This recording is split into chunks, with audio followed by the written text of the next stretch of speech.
but I've been following the situation by the minute and trying to collect all the available information to provide you with all the accurate information. So that's the reason why I was delayed getting the last details. You may have known from the last couple hours that reports are coming in that UNOPS colleague has been killed in Gaza following explosions in Deir al-Balah. It's where we have our compound, our guest house, our premises in Gaza. It is understood that this UNOPS premises was hit at approximately 11:30 a.m. this morning. Today's incident follows strikes yesterday, but also 2 days ago. 2 days ago, there was a near miss to this premises, Monday, and yesterday the premises was hit, and today there was another hit, unfortunately, with these casualties. This incident, again, is following activities on deconfliction with the Israeli Defense Forces. I want to stress this point. These premises were well known by the Israeli Defense Forces, and they were deconflicted. And you know what does it mean, deconflicting? It means that everyone knew who was working inside the premises. It was UN personnel, UNOPS. It is also understood that there are at least 5 additional casualties, several of whom are very severely injured. In addition to this colleague that lost his life, these other 5 colleagues lost their eyes, legs, so they are severely injured following today's attacks. There is no confirmation at this stage to the nature of the incident, but I want to stress that this location was in an isolated area. There were no other buildings nearby. It was a very well-known premises, and it was in an isolated area in Deir al-Balah. What we do know is that an explosive ordnance was dropped or fired at infrastructure and detonated inside the building. We don't know at this stage what type it was. We don't know if it was airdrop weapons, if it was artillery or rocket. I can't provide this information. As you imagine, we are contacting our colleagues. Most of them are in shock with difficulties to provide testimony. But as you know, we are doing all the investigations with the colleagues that have their specific responsibilities within the UN in this area. It should be stressed that it was not through any action removing unexploded ordnance at the location. So this is not related, this explosion is not related with any activity related with mine action. As you know, part of my team that is in Gaza is doing mine action, removing of unexploded ordnance, clearing mines. This was not the case. So it's related with explosive ordnance that was dropped or fired to the premises that were hit, as I mentioned, yesterday and again today.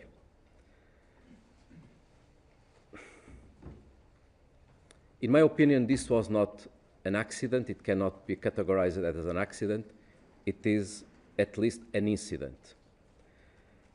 What is happening in Gaza is unconscionable. I'm shocked and devastated by this tragic news. I visited Gaza 3 weeks ago. I engaged with my team. I saw the absolute dedication of my team in Gaza last month. They and other UN workers and premises should never be targeted. And I want to express, as the head of this organization, UNOPS, my sincere condolences to all those affected and to their families.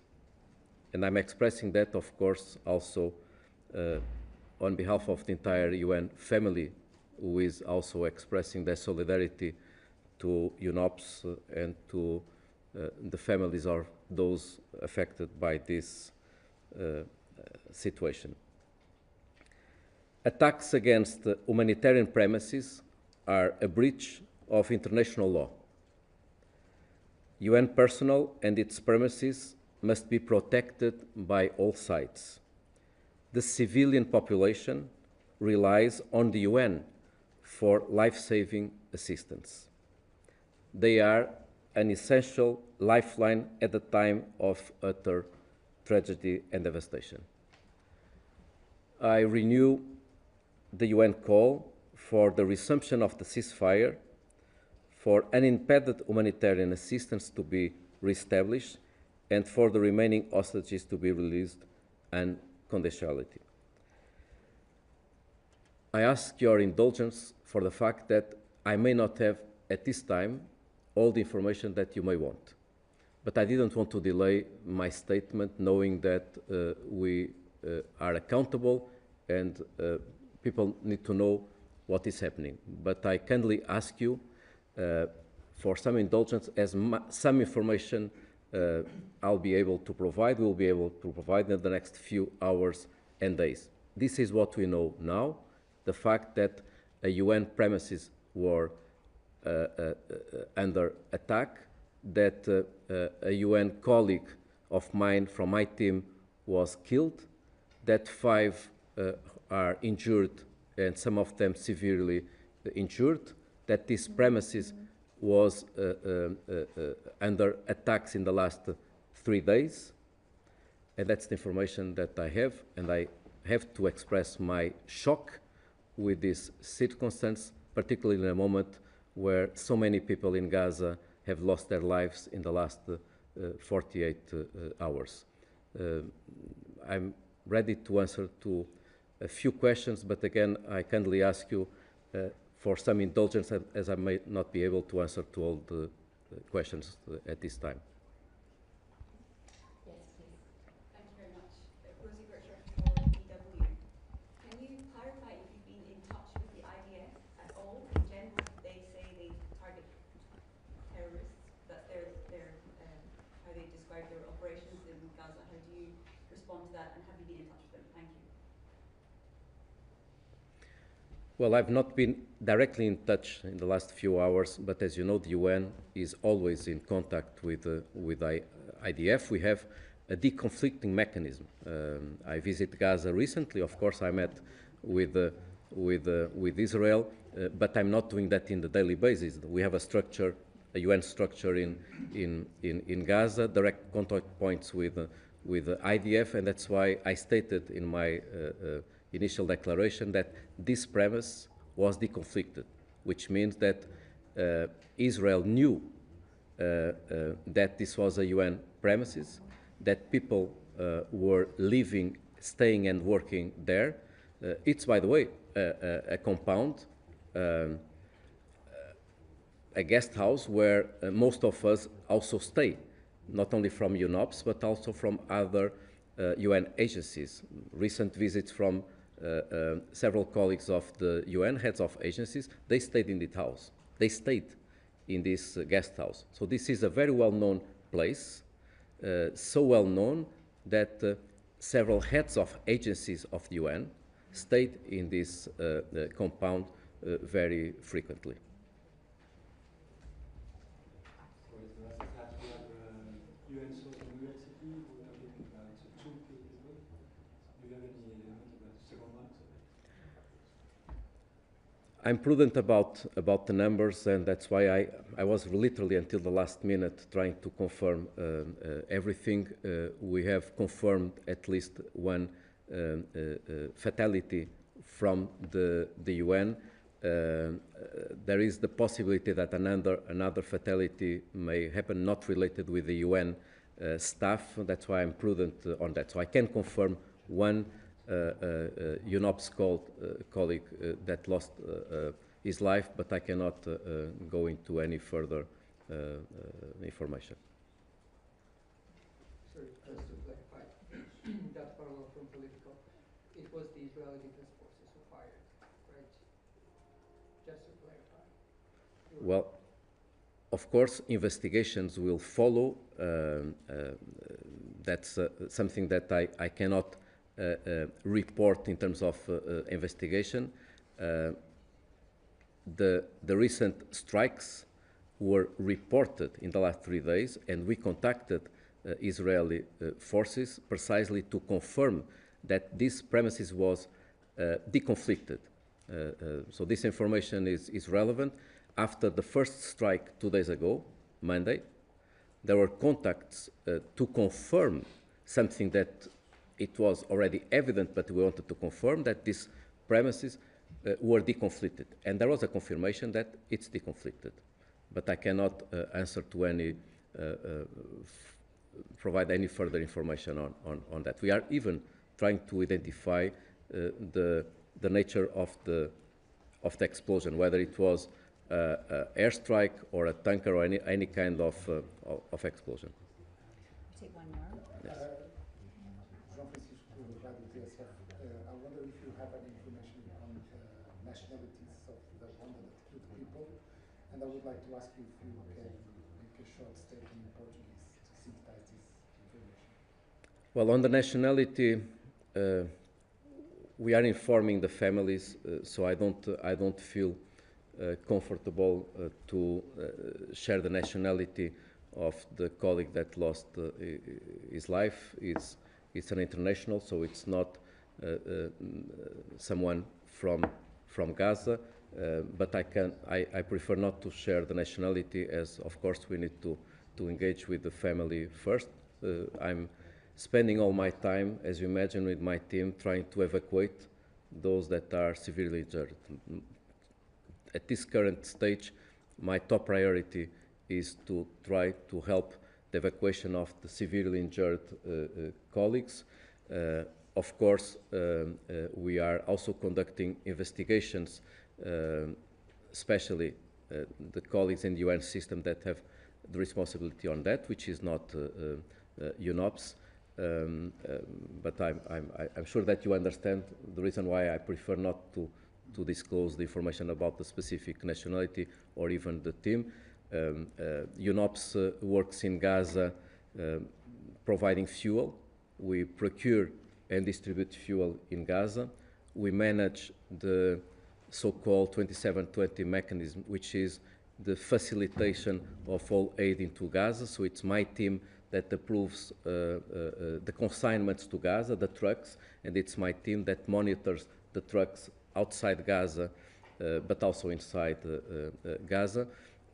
We are also doing mine action, which is helping removing explosives and mines. So this is a big team.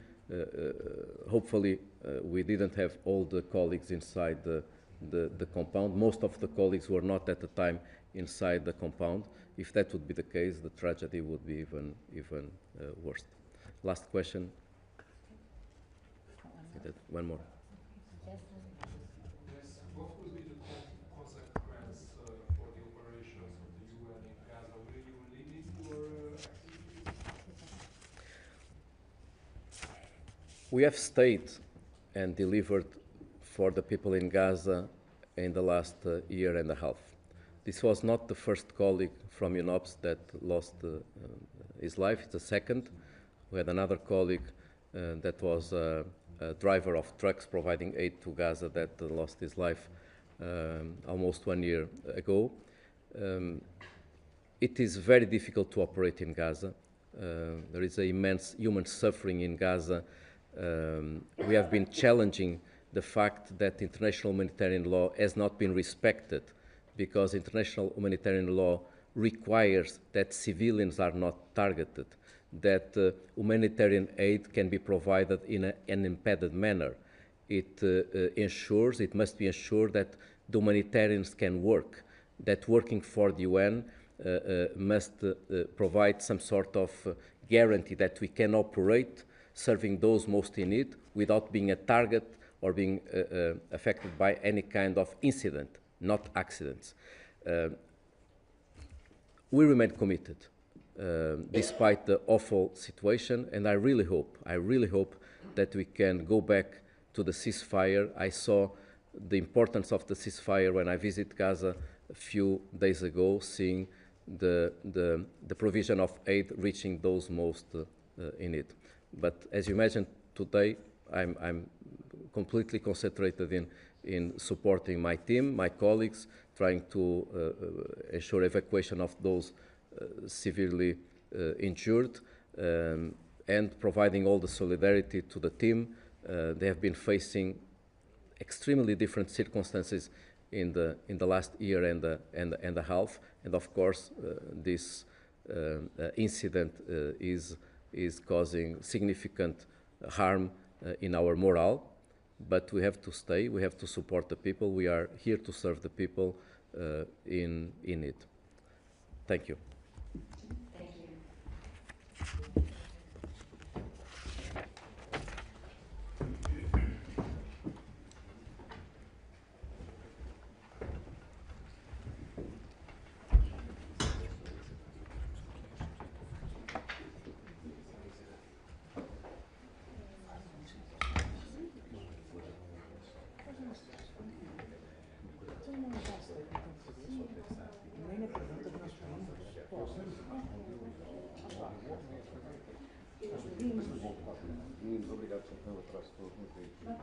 Olha, tens a certeza e noção que só as televisões